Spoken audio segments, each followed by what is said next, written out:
बिस्मिल्लाहिर्रहमानिर्रहीम नहमदहू व नसल्ली अला मुहम्मद रसूलुल्लाह करीम।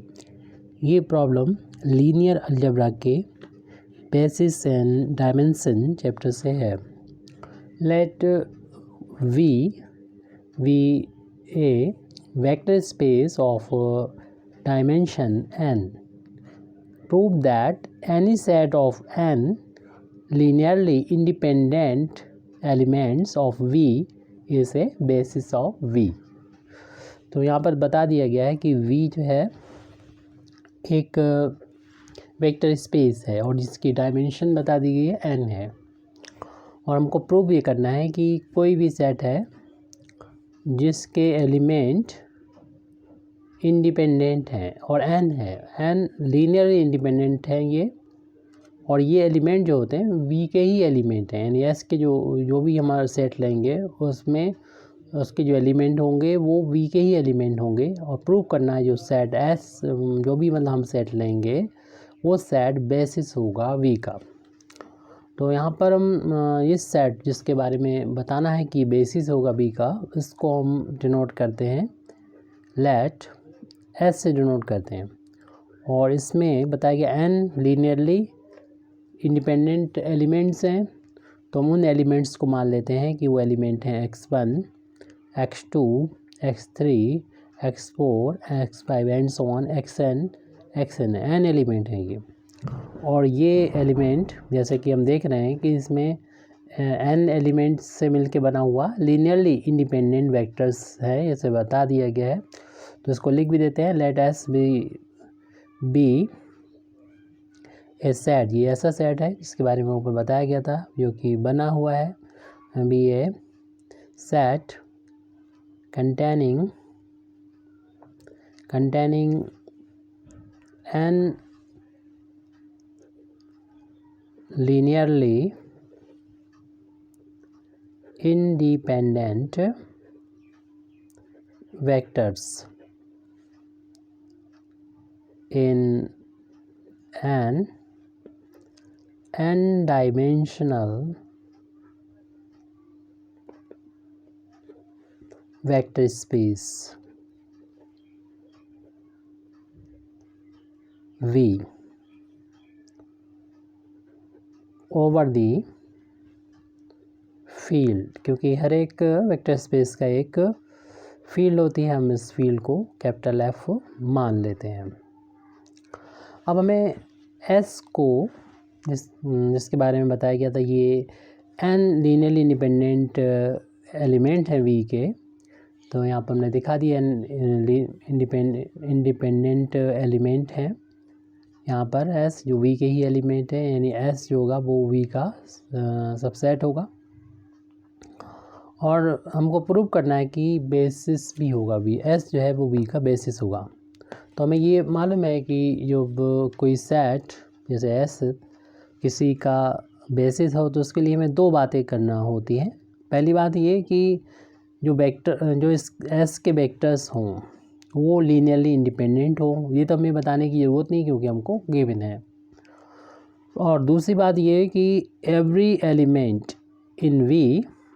Can be express as a linear combination of vectors in S। यानी S के जो एलिमेंट यानी V का हर एक एलिमेंट को हम डिनोट कर सकें जो S के ये एलिमेंट हैं इनके लीनियर कॉम्बिनेशन की फॉर्म में, जिसको हम कहते हैं कि S का जो स्पान है वो V के बराबर होना चाहिए। ये हमें प्रूव करना है। यानी अब हमें सिर्फ ये प्रूव करना है क्योंकि बेसिस बताने के लिए किसी भी सेट को बेसिस बताने के लिए दो बातें थी। तो एक तो ये गिवन है कि ये बस हमने जो लेट किया वो S को डिनोट करने के लिए किया है, एलिमेंट को डिनोट करने के लिए किया, बाकी बता दिया तो इन्होंने खुद ही कि ये इंडिपेंडेंट हैं लीनियर, इसके जो एलिमेंट है लीनियरली इंडिपेंडेंट है और V के ही एलिमेंट है। और दूसरी बात हमें ये बताना होती बेसिस के लिए कि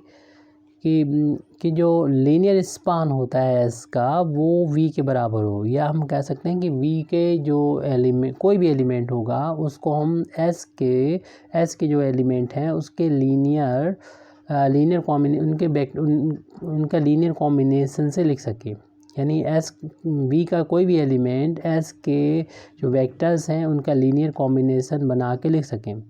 क्योंकि वी के जो भी एलिमेंट होते हैं वो भी वेक्टर्स होते हैं और एस के एलिमेंट वेक्टर्स हैं, और इन वेक्टर का जब लीनियर कॉम्बिनेशन बनाएंगे तो एक वेक्टर मिलेगा जो वी का एलिमेंट होगा। और वी के हर एक एलिमेंट को अगर हम S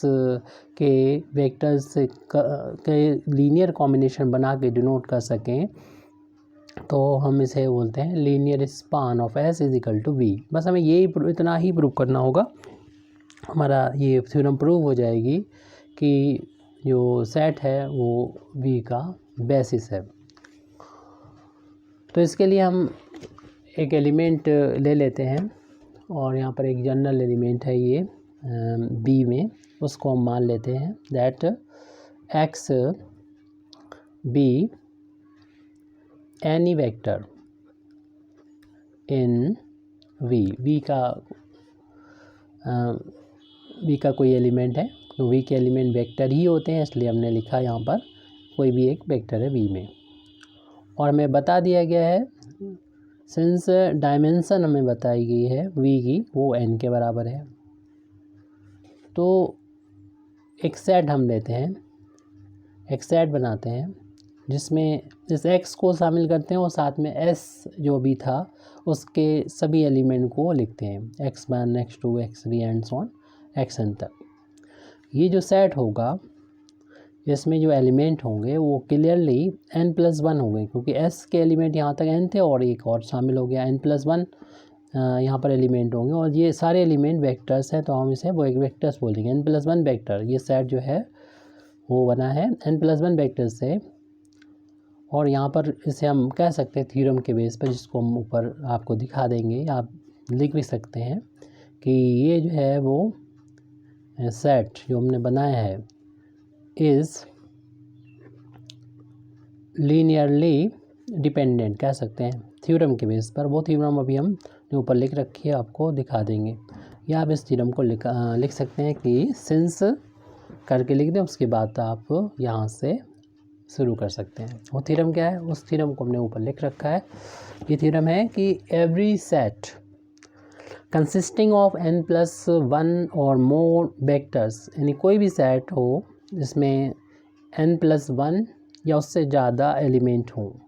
of n dimensional vector space, किसके एलिमेंट हो, ये n डायमेंशनल वेक्टर स्पेस, यानी वेक्टर स्पेस हो वो n डायमेंशनल हो उसके, और दूसरा कोई सेट है यहाँ पर उसमें एलिमेंट n+1 हो इससे ज़्यादा हो, और ये जो सेट है वो इसके एलिमेंट भी वी के ही एलिमेंट होते हैं, इज़ लीनियरली डिपेंडेंट। तो यहाँ पर बता दिया गया कि अगर वी एक n डायमेंशनल वेक्टर स्पेस है तो कोई सेट जिसमें n+1 या ज़्यादा एलिमेंट्स यानी वेक्टर होते हैं जो वी के, तब ये हो जाता है लीनियरली डिपेंडेंट, यानी जो सेट होता है वो लीनियर डिपेंडेंट हो जाता है। तो यहाँ पर वी के ही सारे ये एलिमेंट हैं और वी की डायमेंशन लिख रखी है n है, और यहाँ पर एलिमेंट है n+1। तो इस थ्योरम के बेस पर हम कह सकते हैं कि ये लीनियरली डिपेंडेंट हो जाएगा। इसका हम आगे यूज़ करेंगे, लीनियर डिपेंडेंट अगर हो जाएगा तो हम लोग जानते हैं कि कोई भी सेट अगर लीनियरली डिपेंडेंट होता है तब इसका लीनियर कॉम्बिनेशन बनाने पर जो हम स्केलर यूज़ करते हैं वो सभी ज़ीरो के इक्वल नहीं होते हैं। तो इसी चीज़ को हमें लिखना है, तो लिख दें यहाँ पर देयर एग्जिस्ट स्केलर्स अल्फ़ा इसके लिए ले लेंगे, अल्फ़ा 1 इसके लिए ले लेंगे, अल्फ़ा 2 इसके लिए ले लेंगे and so on alpha n, not all zero, ये सभी ज़ीरो के बराबर नहीं होंगे, जैसे कि हमें पहले से मालूम है कि डेफिनेशन के बेस पर लीनियरली डिपेंडेंट की। अब हम इनका लीनियर कॉम्बिनेशन बनाएंगे, और जो लीनियर कॉम्बिनेशन होगा वो बनाने के लिए आपको मालूम है अल्फ़ा का स्केलर का इंटू वेक्टर में करेंगे, प्लस दूसरा स्केलर का इंटू वेक्टर में करेंगे। इसी तरीके से तीसरे alpha two x2 plus and so on plus alpha n x n, और इसको ज़ीरो यानी ज़ीरो वेक्टर के बराबर पुट कर देंगे। जैसे कि ऊपर लिखा था कि सभी ज़ीरो नहीं होंगे, लेकिन जो है हमारा इस केस में जैसे सारी नॉलेज को अगर हम समराइज़ करें तो क्लियरली जो होगा कह सकते हैं कि अल्फ़ा जो होगा वो ज़ीरो के इक्वल नहीं होगा, क्योंकि ये अगर ज़ीरो के बराबर हो गया तो otherwise clearly alpha does not equal to zero, otherwise अगर ये ज़ीरो के बराबर हो गया तो क्या होगा, the set S would not be linearly independent. तो ये लीनियरली इंडिपेंडेंट नहीं हो सकता है, जबकि ये लीनियरली इंडिपेंडेंट है। क्यों? क्योंकि अल्फ़ा अगर ज़ीरो नहीं है तो ज़ीरो होगा, अगर ये ज़ीरो होगा तो ये वैल्यू ज़ीरो के इक्वल होगी, और जब ये ज़ीरो के बराबर होगी तो सारे चूँकि लीनियरली इंडिपेंडेंट है और लीनियरली इंडिपेंडेंट होते हैं तो सारे जो स्केलर हैं वो ज़ीरो होते हैं, यानी अल्फ़ा वन भी ज़ीरो, अल्फ़ा टू भी zero, alpha three and so on alpha n भी ज़ीरो।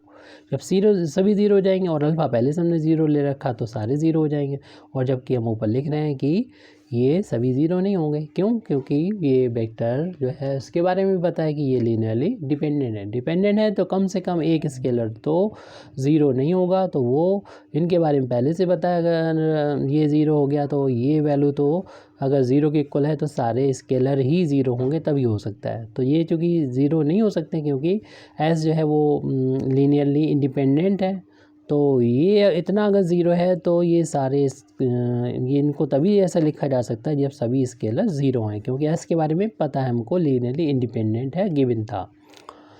अब क्योंकि इस अल्फ़ा एक्स के साथ में भी इसका लीनियर कॉम्बिनेशन आ गया तो बता दिया ये लीनियर कॉम्बिनेशन आ गया, उसको ज़ीरो के बराबर रखा, और ये सारे वेक्टर लीनियरली डिपेंडेंट है तो कम से कम एक ज़ीरो नहीं होगा, तो ये ही ज़ीरो नहीं होगा। ये यहाँ पर बात क्लियर होगी। अब ये ज़ीरो नहीं होगा तो हम ये कर सकते हैं कि अल्फ़ा को अपान में ला सकते हैं। जैसे कि अगली स्टेप में इसे इक्वेशन नंबर 1 डाल दें। इक्वेशन नंबर 1 से हम में ये कहा जा सकता है, पहले तो हम अल्फ़ा एक्स को फाइंड करें, लेफ्ट हैंड साइड में रखें और इन सब को राइट हैंड साइड में पहुंचा देंगे तो मिल जाएगा हमको minus alpha one x one minus alpha two x two minus alpha three x three answer minus alpha n x n. अगर यहाँ पर हम अल्फ़ा से डिवाइड कर दें तो x की वैल्यू हो जाएगी minus alpha one upon alpha x one, और हम इस माइनस को ब्रैकेट में कर लें, plus minus alpha two upon alpha से तो पूरी इक्वेशन को डिवाइड कर रहे हैं एक्स टू। इसी तरीके से हर एक लिखा जा सकता है minus alpha n alpha x n. तो देख रहे हैं कि ये चूँकि अल्फ़ा हमें पहले ही पता है ज़ीरो नहीं है तो ऐसा करके लिखा जा सकता है, क्योंकि अगर अपान में ज़ीरो है तो फिर मीनिंगलेस हो जाता है ये, तो उसको इसीलिए यहाँ पर इतना दिखाना ज़रूरी हुआ कि मीनिंगलेस नहीं है ये मीनिंगलेस नहीं है, नहीं इसकी मीनिंग है, मीन्स ये हुआ कि एक्स को हम जो कि वी का एलिमेंट था उसको हम एस के जो एलिमेंट हैं x one x two and so on x n उसके लीनियर कॉम्बिनेशन की फॉर्म में दिखा पा रहे हैं, और x कोई भी एलिमेंट था तो इसका मतलब v का किसी भी एलिमेंट को हम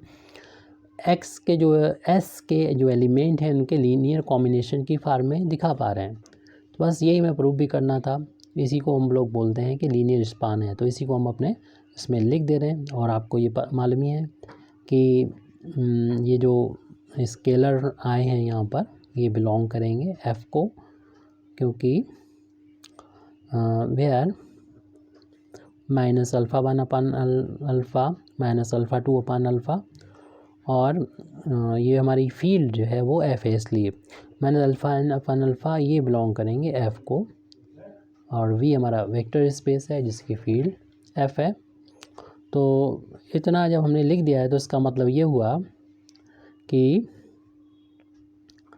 एनी वेक्टर, यानी हमने एक्स लिया था तो एक्स एक अकेला नहीं बल्कि सभी को रिप्रेजेंट कर रहा है जो कि वी के एलिमेंट है। Any vector x in V can be expressed as a linear combination of vectors in S। या हम कह सकते हैं कि linear span, that is linear span of S is equal to V। तो फिर जो रिज़ल्ट था वो हम दे सकते हैं, क्योंकि S ने अपने दोनों कंडीशन को क्वालिफाई कर लिए हैं बेसिस होने के लिए V की, कि वो होना चाहिए उसके सारे एलिमेंट लीनियरली इंडिपेंडेंट होना चाहिए, लीनियरली इंडिपेंडेंट होना चाहिए, और साथ में S का लीनियर स्पान V के बराबर होना चाहिए। यानी V का कोई भी एलिमेंट होगा वो S के एलिमेंट के जो वेक्टर्स होते हैं उनके लीनियर कॉम्बिनेशन की फॉर्म में लिखा जा सकता हो। इसलिए हम कह सकते हैं therefore S is basis of V। हमको यही बताना था। Thank you very much Indeed for listening me. व आखिर दावाना अल्हम्दुलिल्लाहि रब्बिल आलमीन।